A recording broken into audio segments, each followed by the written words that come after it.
Grande Prêmio da Espanha na temporada 2023 da MotoGP foi uma baita corrida. Mas se teve uma notícia boa, não foi nem a vitória do Pecco, não. Foi a KTM. Esse é o assunto de hoje, aqui no Grande Prêmio.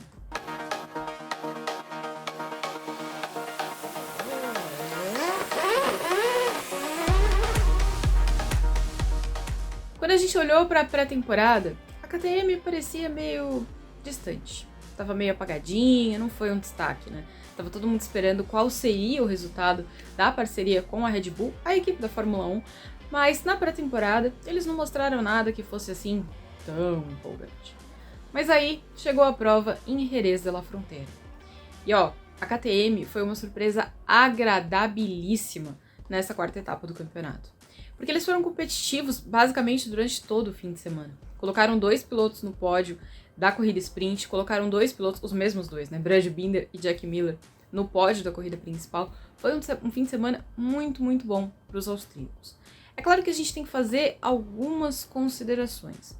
Jerez de la Frontera é um circuito um pouco atípico, né? É um circuito que tem muita aderência, então os pilotos até falaram que a gente precisa ver como é que foi, né? Porque pode ter sido um pouco da característica de Jerez, a gente quer olhar em outros circuitos, mas uma coisa que eles ressaltaram foi: a KTM foi melhor em todas as pistas que eles passaram esse ano em relação ao ano passado.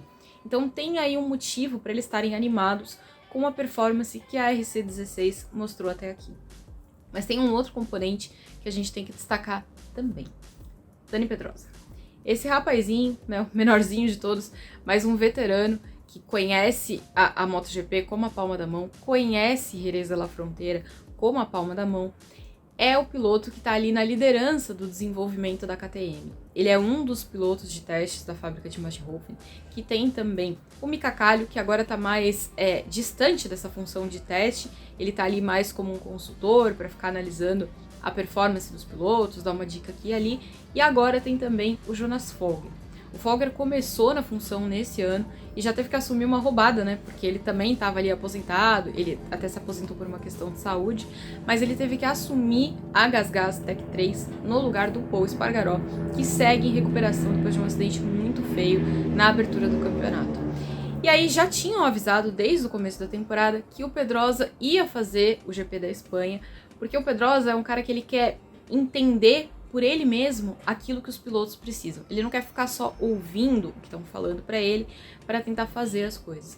Então ele queria ir lá provar o novo formato da MotoGP para entender o que a moto precisa por ele mesmo, já que é ele que vai desenvolver. Ele também queria ter essa experiência de correr na sprint, ver como ficou essa nova dinâmica do fim de semana.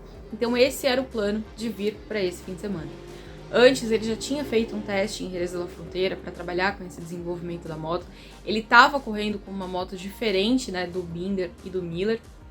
Ele tinha algumas coisas que os 2 pilotos titulares só puderam testar no teste de segunda-feira. Então tinha essa diferença do Pedrosa já ter entregue na mão deles uma moto mais ou menos acertadinha, né? Tava ali bem encaminhada para o que eles iam precisar no fim de semana. Se a gente parar para ouvir as declarações tanto do Miller quanto do Binder, especialmente no sábado, os dois destacaram. O Miller chegou a dizer: nós temos o melhor piloto de testes do mundo. E não dá pra gente dizer que ele tá errado, né? Se a gente comparar com as outras fábricas, a KTM tem sim na mão um piloto de testes de um nível muito diferente dos outros. A Honda, por exemplo, tem o Stefan Bradl, que foi campeão na Moto2, mas a gente não pode dizer que ele tenha sido um baita piloto de MotoGP. A Yamaha tem o Cal Crutchlow, que era um piloto experiente, era um piloto capaz e tudo mais, mas não era um piloto do gabarito de Dani Pedrosa. A Aprilia, Lorenzo Savadori. Lorenzo Savadori basicamente não tem nenhuma história em nenhuma outra categoria. Então ele tem feito um bom trabalho no desenvolvimento, óbvio, a gente vê na RSGP esse reflexo, mas ele não é um piloto tão experimentado quanto o Dani Pedrosa. A Ducati tem o Michele Pirro. O Michele Pirro é fabuloso, porque ele foi um dos caras que trabalhou durante muito tempo nessa evolução da Desmosedici, então enquanto piloto de testes, ele é excelente, mas ele também não tem esse currículo todo que o Pedrosa tem. Então, chamou muita atenção a performance da KTM por conta de tudo isso, né? A gente via o Binder até o ano passado como um cara que era excelente em provas de recuperação, ele conseguia, né, escalar o pelotão nas corridas, mas tinha uma preocupação de como ele ia lidar com isso nas corridas sprint, porque afinal tem menos tempo para ele escalar o pelotão. Mas o que a gente viu nesse fim de semana foi que a dupla da KTM conseguiu se classificar melhor, e aí eles tiveram uma vida mais facilitada, né? Porque se você não tem que recuperar o pelotão, você consegue ser mais competitivo desde o início. Então isso foi o que a gente viu na KTM agora. É uma moto que tá mais acertadinha, que tá mais competitiva e que tava conseguindo fazer frente pra Ducati, inclusive na reta, né? O que é uma coisa super difícil de se conseguir, porque todo mundo sabe que a Ducati tem um canhãozinho ali escondido embaixo da carenagem. Então foi um fim de semana extremamente positivo pra KTM. Se essa performance veio pra ficar, a gente ainda vai ter que ver na sequência da temporada. Mas verdade seja dita, se alguém estranhou ali, né, o Miller, coitado, olha, largou a Ducati, agora vai lá arrastar corrente com a KTM, não tá sendo bem assim não, hein? Ele já conseguiu 2 pódios na temporada, né, só nesse fim de semana foram 2 pódios. Um na sprint, outro na corrida normal, tem sido competitivo ao longo de todo o fim de semana, então ele já deixou claro que, não tô arrependido, tô super feliz, não tava confortável na Ducati, queria um novo desafio, aceitei e tô felizão. A KTM tem todos os motivos do mundo para sair de Jerez com um sorriso de orelha a orelha. Se ela vai continuar sorrindo, a gente vai ter que descobrir na sequência da temporada. Me conta aí o que vocês esperam e a gente se vê na semana que vem. Valeu!